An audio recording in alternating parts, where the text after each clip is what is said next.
আসছি আসছি। হ্যাঁ ব্রেভ গার্ল। বলছি শোন, তাড়াতাড়ি কস্টিউমটা চেঞ্জ করে নে, চেঞ্জ করে কিন্তু মেকআপে বসতে হবে। হ্যাঁ একদম কিন্তু সময় নেই। ঠিক আছে, অল দ্য বেস্ট। তাড়াতাড়ি তাড়াতাড়ি।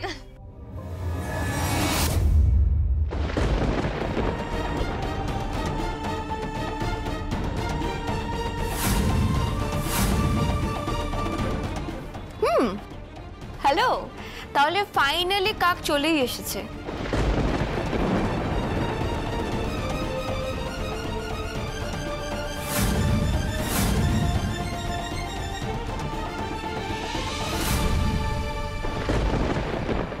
কি করতে এসেছিস?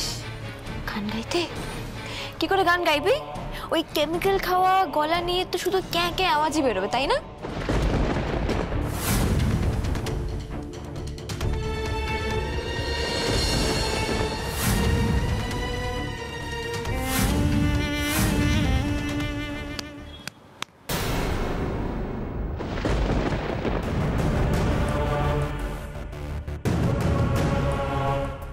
বাহ চমৎকার।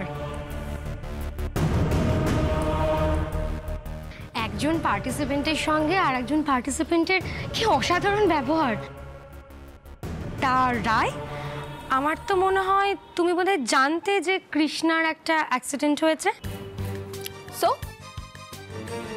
সো কিছুই না, মানে এটা জানার পরেও তোমার এরকম ব্যবহার, মানে তোমার যে কি অদ্ভুত শিক্ষা। এই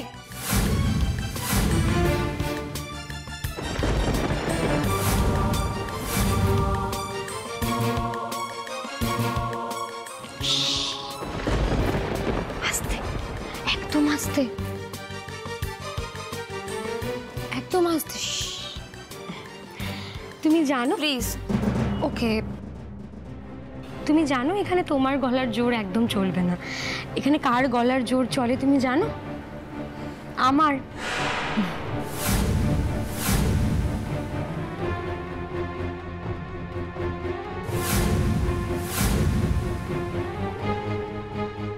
সেজন্যই বলছি, ইন ফিউচার এখানে যত পার্টিসিপেন্ট আছে আর কারুর সঙ্গে যেন তোমার কোনো রকম কোনো খারাপ ব্যবহার আমি না দেখি।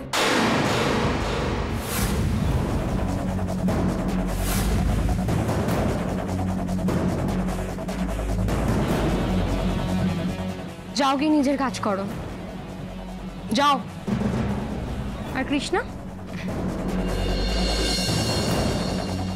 কৃষ্ণা যা তুই তাড়াতাড়ি রেডি হয় না, কেমন? যাও নিজের কাজ করো। আচ্ছা আমি তো তখন থেকে বলছি ওদের কস্টিউমটা রেডি করতে। শোন কৃষ্ণা, তুই যদি এখানে গান গাইতে না আসতিস তাহলে আমি তোকে কিচ্ছু বলতাম না। আই প্রমিস কিছু বলতাম না। তুই তো আমার কাছে গোহারান হারবি। মঞ্চের ওপরে যা হওয়ার তো হবেই, আর বাকিটা আমি মঞ্চের বাইরে বুঝে নেব।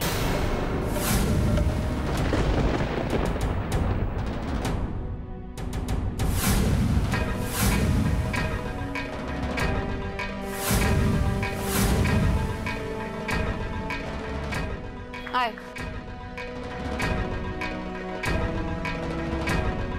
বনি,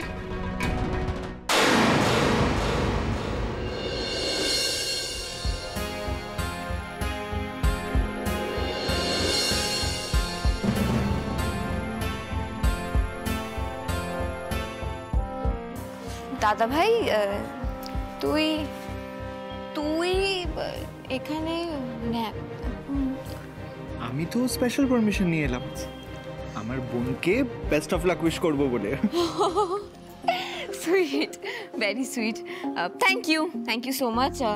শোন না, তুই একদম চিন্তা করিস না। তুই মাম্মা আমার মমকেও বলিস একদম চিন্তা করতে না। আমি একদম পারফেক্ট, একদম ঠিক আছে। তুই কিন্তু একটু নার্ভাস লাগছিস। নার্ভাস? না না, আমি নার্ভাস না, একদম না। Thank you so much. All the best. হ্যাঁ থ্যাংক ইউ। আমি এবার যাই। তুইও চলে যা।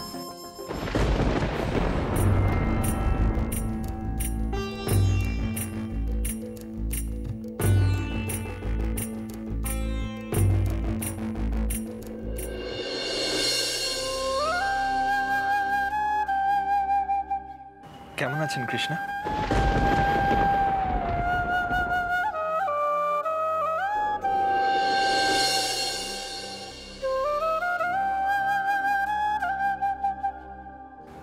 ভালো,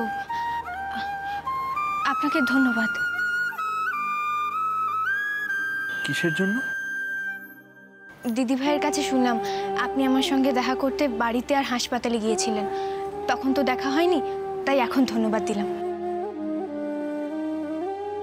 আমি অনেক চেষ্টা করেছিলাম আপনাদের সবার পাশে থাকার, কিন্তু তারপরে আপনার বাবা যেভাবে অপমান করলেন।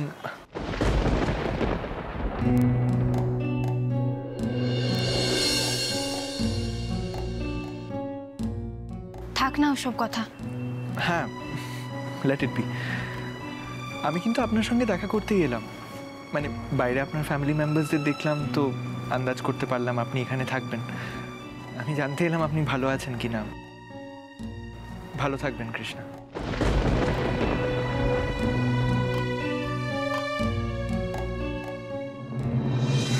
এই কদিনে আমার আর অনিরুদ্ধর বন্ডিংটা খুব ভালো হয়ে গেছে। আমি ওর সবটা জানি। We are like close friends. Aniruddha আমাকে এত পছন্দ করে, কিন্তু আমার বোনকে তেমন পছন্দ করে না। ওই তো বললো কি আমার গায়ের রংটা নাকি পাকা গমের মতন, আমাকে দেখতে খুব ভালো লাগে, তোকে দেখেই কেমন মায়া হয়, তোর স্কিন টোন ডাস্কি, তোর বিয়ে হবে কিনা, এইসব নিয়েই আর কি। আমাকে যখন পছন্দ করেন না তখন বারবার দেখতে কেন আসেন? All the best. আমি জানি আপনি খুব সুন্দর গান গান, আমার এখনো শোনা হয়নি, বাট লুকিং ফরওয়ার্ড।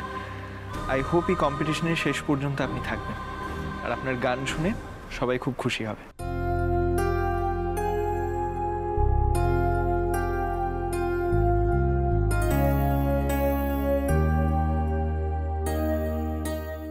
ধন্যবাদ। আমি আসি।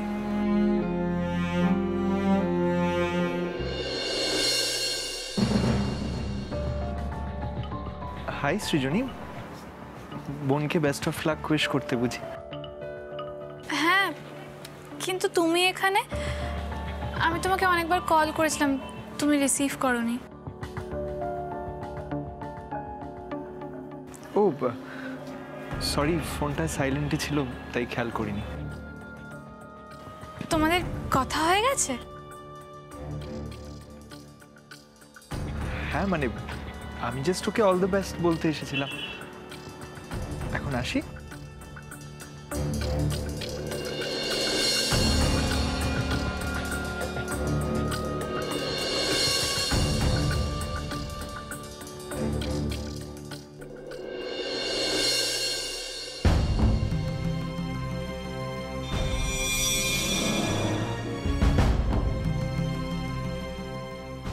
কৃষ্ণা, অনিরুদ্ধ দেখছি তোকে আজকাল খুব কেয়ার করছে। অবশ্য করবে নাই বা কেন, তুই আমার বোন বলে কথা। কৃষ্ণা, তুই নিশ্চয়ই বুঝতেই পারছিস আমার আর অনিরুদ্ধর বন্ধুত্বটা কোন দিকে যাচ্ছে।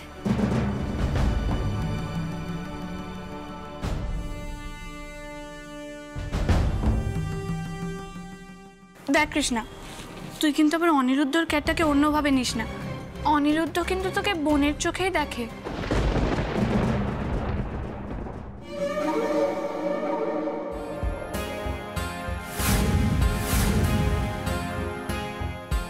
ছি ছি দিদি ভাই, আমি অন্য চোখে কেন দেখব? উনি তো আমার শ্রদ্ধার পাত্র।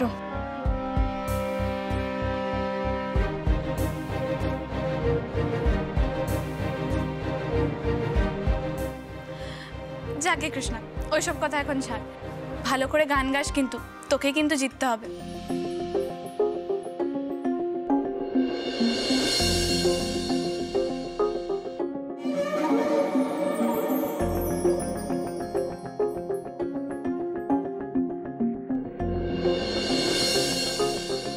এখানে কেউ না কেউ তো আছে যে তোকে হারাতে চায়, আর আমি চাই সেই জিতুক। তুই অনিরুদ্ধর সামনে জিতে যা, সেটা আমি কোনোভাবেই চাই না।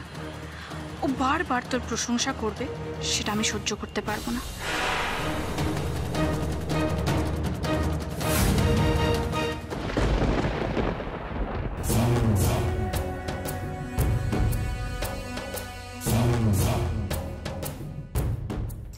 দাদা, এই যে আপনি কি ইলেকট্রিশিয়ান নাকি?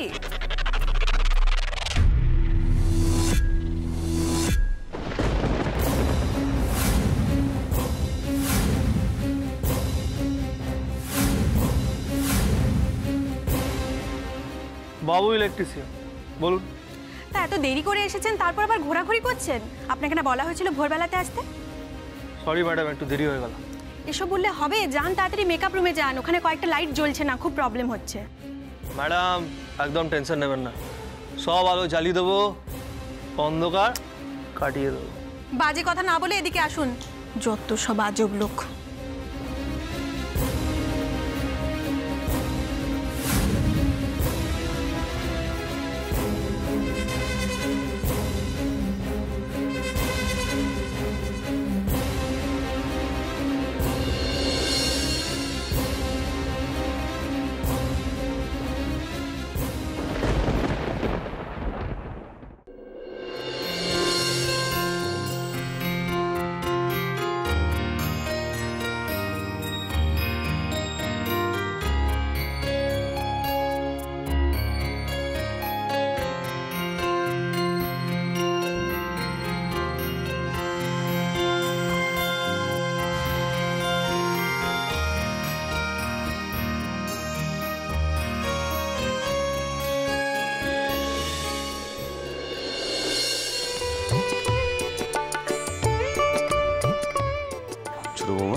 নিখিল কি চলে এসেছে? বাবা এতক্ষণে তো চলে আসার কথা, মেয়ের ব্যাপার তো দেরি করবে না। ও কি এসে দেখাও করবে না? বাবা আশেপাশে নিশ্চয়ই আছে, আপনি চিন্তা করবেন না, ও সময় পেলে ঠিক দেখা করে যাবে। তুমি দেখেছো? না এখন অবধি তো দেখিনি, আর বাবা দেখলে তো আমরা চিনতেও পারবো না। মানে কেন, ও কি ছদ্মবেশে আছে? বাবা আপনাকে গাড়িতে বললাম না, ওর মেয়েকে ও রক্ষা করবে, তাই ও ছদ্মবেশেই আসবে। ও হ্যাঁ, কিন্তু এসবের কি কোনো দরকার ছিল? থাক না বাবা, দেখুন এমনিতেই তো আমাদের মেয়েটার বিপদের শেষ নেই, তার মধ্যে ওর বাবা যদি ওকে সুরক্ষা দিতে চাই একটু দিক না। হ্যাঁ সে ঠিক আছে, কিন্তু একটু অযথাই চিন্তা করছো বলে মনে হচ্ছে আমার। নিখিল আসলে বলতে হবে, এই করতে গিয়ে মেয়েটার গানই শুনতে পাবে না।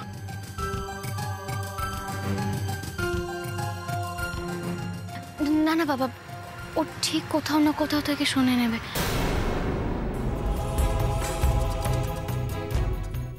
আর বাবা বলছি যে ও যে এখানে আছে সেটা কাউকে বলার দরকার নেই, না হলে কিন্তু ছদ্মবেশে আসাটাই বৃথা হয়ে যাবে।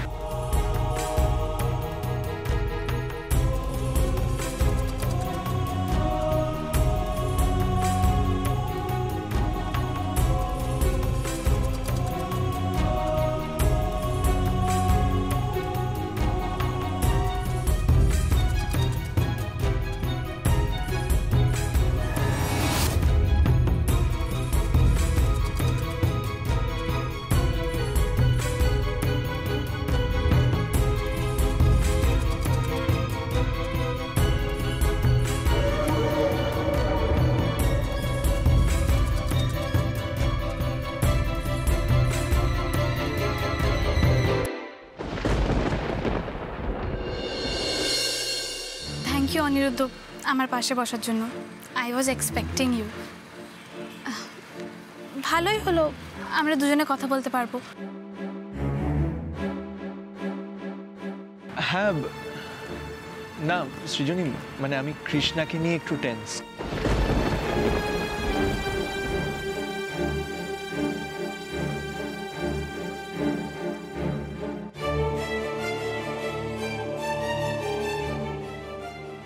নট अगेन, ছেলেটার সমস্যাটা কি? আবার কৃষ্ণাকে নিয়ে পড়লো। ও কি কৃষ্ণার প্রেমে পড়ে গেছে নাকি? গড নোজ ছেলেরা এরকম কেন হয়।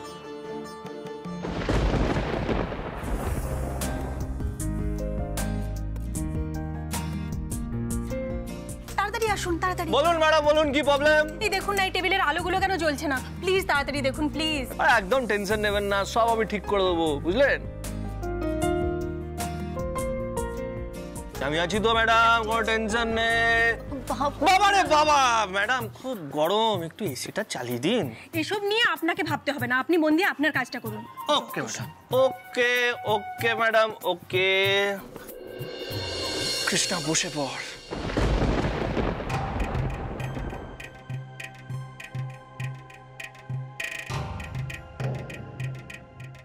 বাবা, তুমি এখানে এই বেশি কেন এসেছো? তোর সঙ্গে ছায়ার মতো লেগে থাকবো আমি।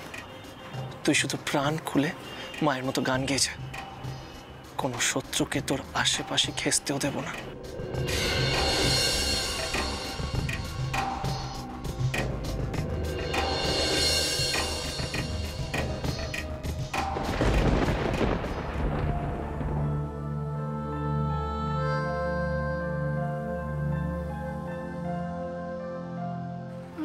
কিন্তু ও তো এখন ভালোই আছে। হ্যাঁ মানে আমার দেখেও তাই মনে হলো, কিন্তু দেখো ওর সাথে যে ঘটনাটা ঘটে গেল, and the way I was involved, it was a very bad experience. Anyway, hoping for all the best, and মানে এই পুরো ব্যাপারটা ভালোভাবে মিটলে I will feel a little relieved.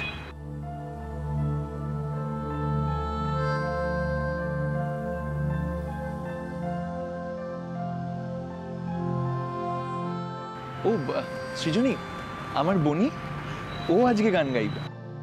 Yeah I no.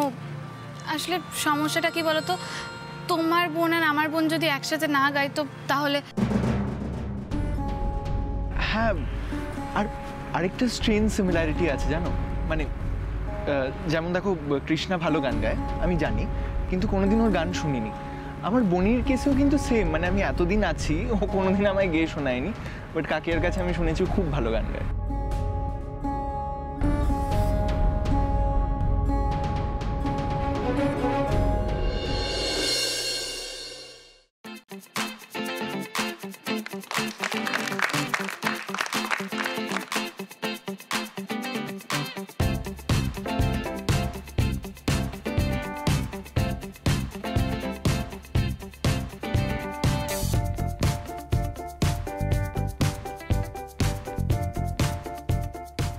Hello, attention please. আজ থেকে finally শুরু হচ্ছে সঙ্গীতের মহাযুদ্ধ।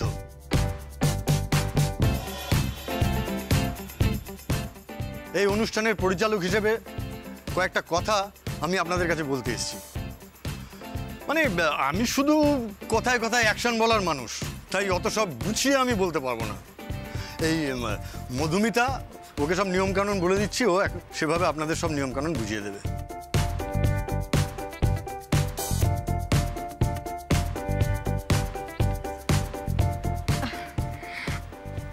নমস্কার, সবাইকে জানাই শুভ সন্ধ্যা। আচ্ছা, প্রথমে একটা কথা বলি, আমাদের স্যার কিন্তু ভীষণ ভালো কথা বলেন, কিন্তু উনি ভীষণ বিনয়ী স্বভাবের একজন মানুষ, তাই উনি আমার ব্যাপারে এই ধরনের কথা বললো। এই বিষয়ে কিন্তু আপনারা একদম বেশি গুরুত্ব দেবেন না। আরে এইসব কথা তুমি এখনই বলে দিচ্ছ। আচ্ছা, এবার আসি আসল কথায়। আজ থেকে শুরু হচ্ছে সঙ্গীতের মহাযুদ্ধের শুটিং। আপনারা আমাকে অডিশনের প্রথম দিন থেকেই সবাই দেখে আসছেন। আপনাদের মধ্যে অনেক পার্টিসিপেন্টরা, তাদের গার্জেনদের সঙ্গে কিন্তু আমার অলরেডি পরিচয়ও হয়েছে। আপনাদের প্রত্যেককে, মানে সকল পার্টিসিপেন্ট এবং গার্জেনদেরকে জানাই অসংখ্য অসংখ্য ধন্যবাদ। তার কারণ প্রথম দিন থেকে আমরা কিন্তু আপনাদের কাছ থেকে কোঅপারেশন পেয়ে এসেছি। আজ থেকে শুরু হচ্ছে সঙ্গীতের মহাযুদ্ধের শুটিং, তাই আমরা আশা করব এতদিনের মতো আজকেও কিন্তু আপনারা আমাদেরকে একইভাবে কোঅপারেট করবেন। Thank you. আরেকটা কথা বলি,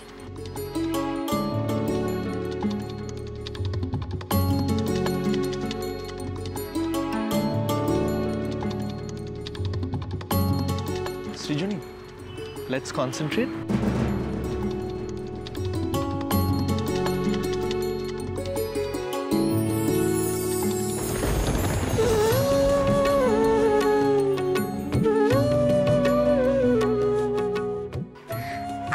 এবার কথা বলবো কিছু টেকনিক্যাল পার্ট নিয়ে, ঠিক আছে? আমাদের এখানে এই শুটিংটা চলাকালীন আপনারা দেখতে পাচ্ছেন 5 দিকে 5টা ক্যামেরা কিন্তু রয়েছে, কেমন? এছাড়া রয়েছে 5 জন ক্যামেরা পার্সন, আর রয়েছে লাইট, সাউন্ড। আপনাদের প্রত্যেকের কাছে রিকোয়েস্ট, শুটিং চলাকালীন ডিরেক্টর যতক্ষণ না কাট বলছে ততক্ষণ পর্যন্ত কিন্তু কেউ থেমে যাবেন না। ডিরেক্টর আবার যেখান থেকে শুরু করতে বলবে সেখান থেকেই কিন্তু আপনাদের প্রত্যেককে শুরু করতে হবে।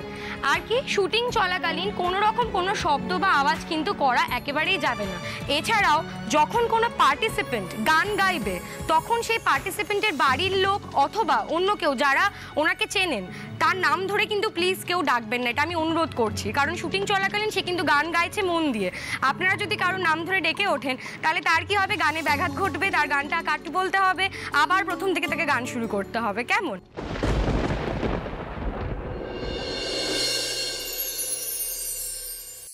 হ্যাঁ মধুমিতা, আরেকটা কথা, শুটিং চলাকালীন কিন্তু কেউ কোনো রকম শব্দ বা আওয়াজ করবেন না, ওঠা বসা কোনো কিছুই করবেন না, কারণ ক্যামেরা মুভ করবে, শুটিং চলবে, তো অসুবিধা হবে, ঠিক আছে? আরেকটা যেটা স্যার বললেন সেটা হচ্ছে যে শুটিং চলাকালীন প্রত্যেকের মোবাইল ফোন কিন্তু সুইচ অফ মোডে অথবা সাইলেন্ট মোডে রাখবেন। Thank you so much. সব বোঝা গেছে?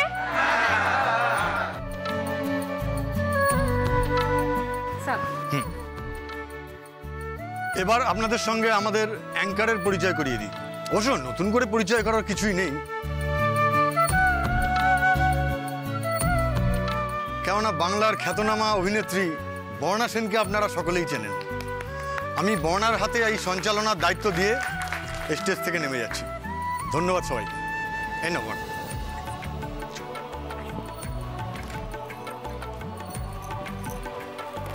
Hello everyone.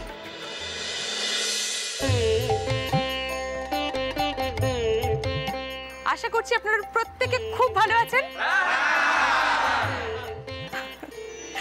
তাহলে আর কিছুক্ষণের মধ্যে ডিরেক্টর স্যার আমাদেরকে অ্যাকশন বললে আমরা এই অনুষ্ঠানটা শুরু করব, তাই তো? না চাইতে তুমি আমাকে সব দিয়েছো ঠাকুর, তাই তোমার কাছে হাত পেতে নিজের জন্য কখনো কিছু চাইতেই হয়নি। কিন্তু আজ চাইছি, আমার মেয়েটাকে তুমি জিতিয়ে দাও ঠাকুর। ছোটবেলা থেকেও অনেক লড়াই করে আজ এত বড় মঞ্চে এসেছে গাইতে। আর আজ যদি ও না যেতে তাহলে যে জয়ের ওপর থেকে ওর ভরসাটাই চলে যাবে, নিজের ওপর থেকে বিশ্বাস হারাবে আমার মেয়েটা। ওর সঙ্গে এমনটা হতে দিও না ঠাকুর। আজ তুমি ওকে কিছুতেই হারতে দিও না, কিছুতেই না।